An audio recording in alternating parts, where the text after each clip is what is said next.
Alors dans le cadre du contrat de travail, vous avez différentes clauses qui sont associées. Il y a deux clauses majoritairement étudiées, en tout cas en BTS. C'est la clause de mobilité et la clause de non-concurrence. Alors la clause de mobilité, le but de cette clause pour les entreprises, c'est de pouvoir ajuster ses effectifs. Tout simplement parce qu'il peut avoir une mobilité du salarié. Il peut avoir une mobilité déjà géographique, c'est principalement ce type de mobilité qu'on va utiliser.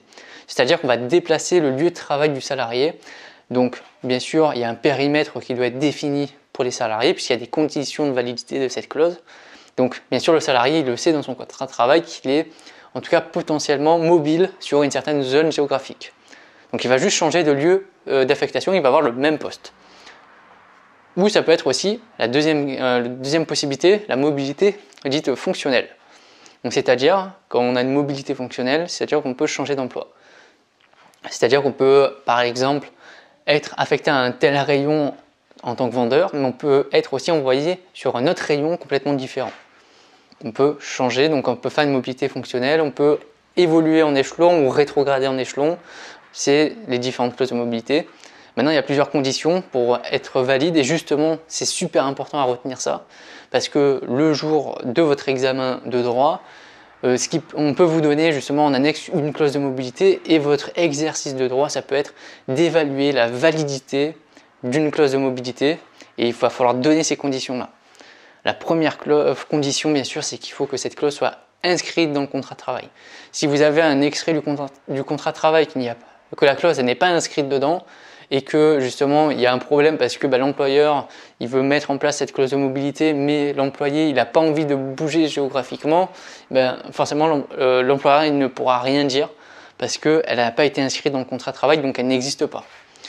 Deuxième condition, il faut que la zone géographique, si c'est justement une mobilité professionnelle ou une mobilité géographique, il faut que cette zone géographique de mobilité elle soit inscrite. Ça peut être la France entière, ça peut être un département, ça peut être une région, une seule ville, ça peut être international. Voilà, il faut en tout cas que ce soit inscrit justement dans la clause de mobilité et que bien sûr le salarié en question ait été mis au courant de cette clause bien sûr. Il y a aussi un délai de mise en œuvre, c'est-à-dire que vous ne pouvez pas dire à votre salarié demain tu n'es plus dans cette entreprise, dans ce magasin-là, tu vas au magasin qui est à l'autre bout de la France. Parce que derrière, il y a une organisation à mettre en place, un déménagement à faire.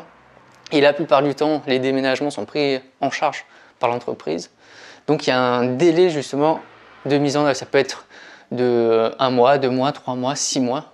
Ça dépend, mais en tout cas, il faut qu'il soit suffisant pour mettre en place cette clause.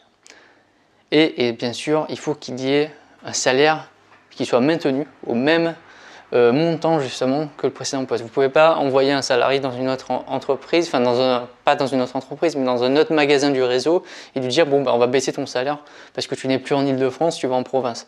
On n'a pas le droit de le faire. On doit conserver le salaire. Maintenant, la clause de non-concurrence, pour les entreprises, elle a un objectif très précis, c'est de protéger le savoir-faire de l'entreprise. C'est-à-dire que dans le cadre d'une entreprise, il y a des méthodes de travail, il y a des technologies, il y a des connaissances, il y a un savoir, il y a plein de choses différentes, des techniques justement ils ont été créées justement dans l'entreprise, il y a des brevets aussi. Et donc toutes ces informations-là, il faut pouvoir les protéger. Et la clause de non-concurrence, elle le permet. Alors, en fait, cette clause de non-concurrence, elle va être activée en fin de contrat. Donc à la fin du contrat du salarié, cette clause de non-concurrence pourra rentrer en compte. Elle n'est pas obligatoire d'être mise en place. C'est-à-dire que l'employeur peut dire on avait une clause de non-concurrence, je vous enlève cette clause de non-concurrence.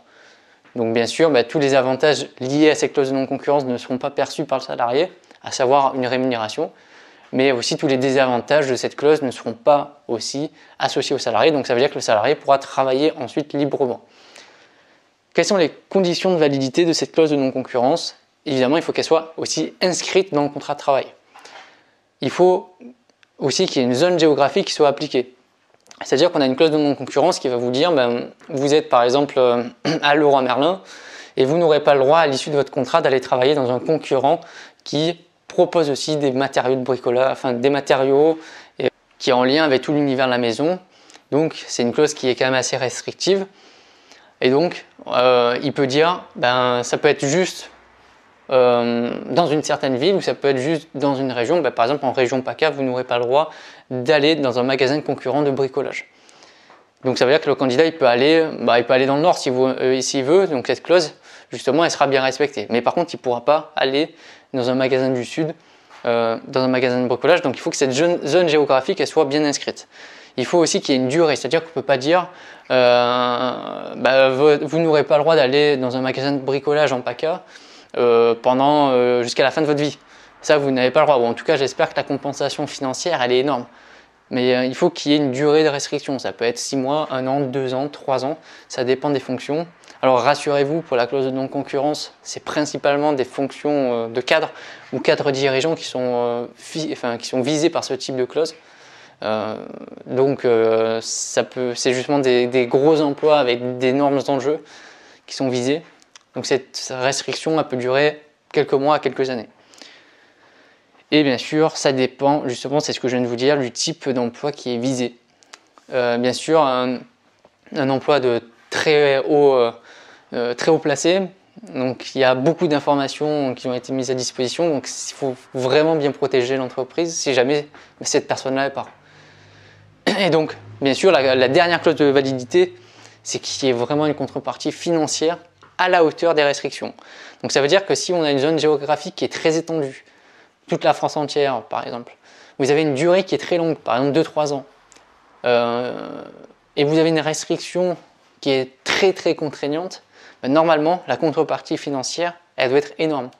Ça peut être plusieurs années de salaire, ça peut être 1 an, 2 ans, 3 ans de salaire qui sont donnés justement, alors soit sous forme d'un cachet entier qui va toucher, soit mensuel, ça dépend vraiment de la clause. Mais en tout cas, il faut que la contrepartie financière soit à la hauteur des restrictions qui ont été données.